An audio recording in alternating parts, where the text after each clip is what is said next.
एक बार तेनालीराम महाराज से किसी बात पर रूठा हुआ था कि महाराज कृष्णदेवराय ने उसे फिर से किसी बात पर डांट दिया, जिसकी वजह से तेनालीराम बिना बताए वहां से कहीं चला गया और दरबार में आना बंद कर दिया। महाराज को लगा 1-2 दिन बाद खुद ही आ जाएगा, लेकिन ऐसा नहीं हुआ। सप्ताह बीत गया, तेनालीराम दरबार में नहीं आया। जब महाराज को तेनालीराम की कमी खलने लगी तो उन्होंने एक सेवक को तेनालीराम के घर भेज दिया। वहां जाकर पता चला कि तेनालीराम बहुत दिनों से घर भी नहीं आया है। अब महाराज परेशान हो गए कि आखिर तेनालीराम गया तो गया कहाँ। उन्होंने पूरे विजयनगर में गुप्तचर फैला दिए। सारा विजयनगर छान मारा गया, लेकिन तेनालीराम का कहीं पता नहीं चला।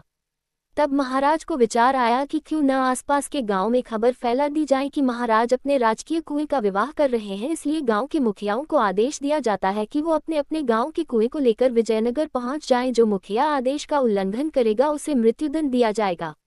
महाराज जानते थे कि तेनालीराम जिस भी जगह होगा वह उस गांव के मुखिया की मदद अवश्य करेगा और इसी तरह हम उसे खोज लेंगे।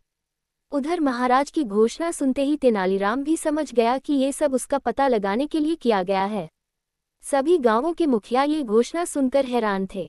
वे सब सोच रहे थे कि आखिर महाराज को हो क्या गया है, भला कोई भी कहीं उठकर जाता है। तेनालीराम जिस गांव में रहता था उस गांव का मुखिया भी काफी परेशान था कि तभी तेनालीराम उसके घर पहुंच गया और बोला, मैं आपका शुक्रगुजार हूं जो आपने मुझे अपने गांव में रुकने की जगह दी। मैं आपका ये उपकार जरूर चुकाऊंगा। मुखिया बोला, पर कैसे? अब आप आसपास के गांवों के सभी मुखियाओं को एकत्रित कर लीजिए और मैं जैसा कहूं ना आप वैसा ही करना। इस तरह मैं आपको महाराज की घोषणा का हल बताऊंगा।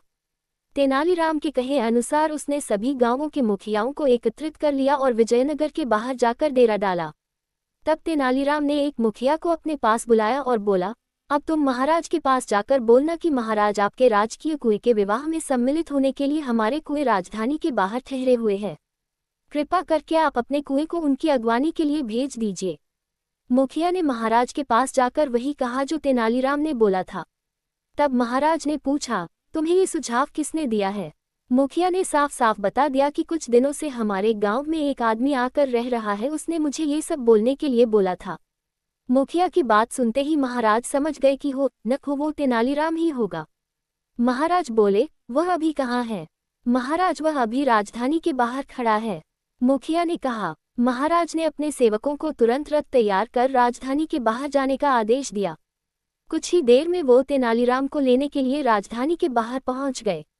तेनालीराम को देखते ही महाराज बहुत खुश हुए और उसे बड़े धूमधाम से दरबार में लाया गया।